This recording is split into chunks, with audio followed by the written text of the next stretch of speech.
This morning we welcome David Montoya, the Inspector General of the Department of Housing and Urban Development, to testify on an investigation I requested in August of 2013, August of last year.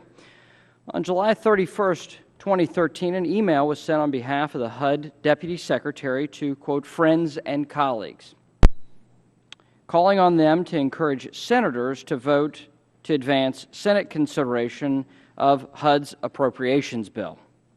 Because the email appeared to violate federal anti-lobbying laws, on August 28th of that year, I requested that the Inspector General investigate this matter and advise the committee on whether any laws had been broken.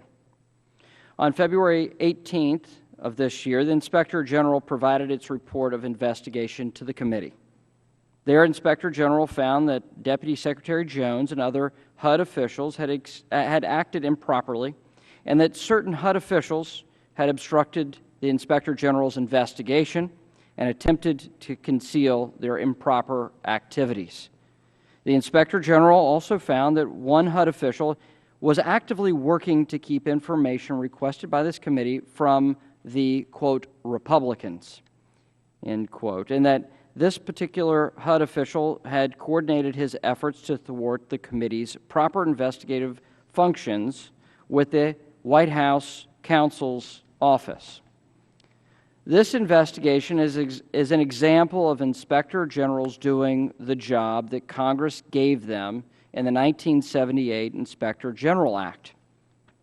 Offices of Inspector General were established by public law as permanent, nonpartisan, and independent offices. The Inspector General Act states that the three principal purposes of Inspectors General are, first, conducting and supervising audits and investigations related to agency programs and operations. Second, providing leadership and coordination and recommending policies for activities designed to promote the economy, efficiency, and effectiveness, and the prevention and detection of fraud and abuse in such programs and operations.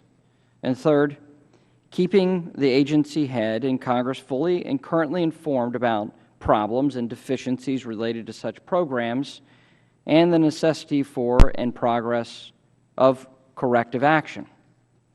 The Inspector General's report delivered to this subcommittee on February 18, 2014, is an example of how Inspectors General can play a valuable role in assisting Congress in exercising its oversight of the executive branch. This is a good thing, no matter the party, the presidency, or the party that controls the House or the Senate. This is about good governance.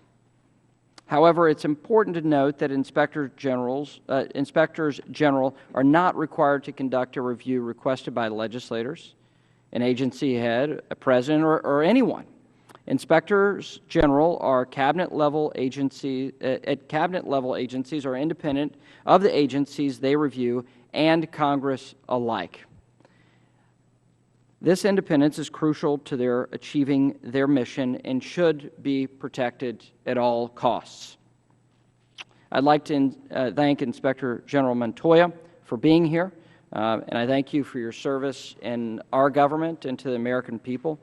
And I want to thank you and your staff for this important report, and I look forward to your testimony. With that, we'll now recognize the ranking member.